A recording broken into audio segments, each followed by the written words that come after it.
ఈజీగా egg curry చేసుకోవడానికి ప్యాన్లో ఆయిల్ హీట్ అయ్యాక ఆవాలు, జీలకర్ర, చనా దాల్ వేసుకొని రోస్ట్ చేసుకోవాలి.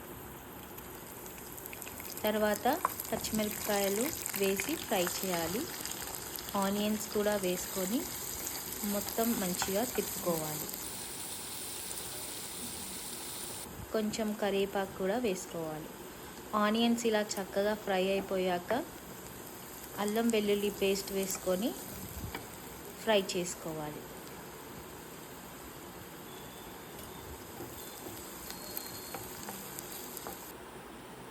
ఇప్పుడు ఒక 3 ఎగ్స్ తీసుకొని బ్రేక్ చేసి ప్యాన్లో వేయాలి. ఎగ్స్ వేయగానే మూత పెట్టాలి. వెంటనే తిప్పితే కర్రీ స్మెల్ వచ్చేస్తుంది. మూత పెట్టి ఎగ్స్ మగ్గాక ఒక 2-3 మినిట్స్ అయ్యాక తిప్పి ఒక పావు స్పూన్ పసుపు, ఒక స్పూన్ ఉప్పు వేసి మిక్స్ చేయాలి.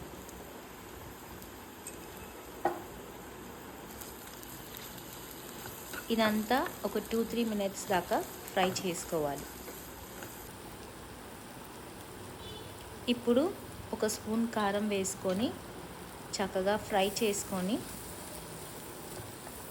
ఇదంతా సిమ్లో పెట్టి చేసుకోవాలి. ఎండ్లో ఒక 1/2 స్పూన్ ధనియాల పొడి వేసి స్టవ్ ఆఫ్ చేసుకుంటే ఈజీ ఎగ్ కర్రీ రెడీ.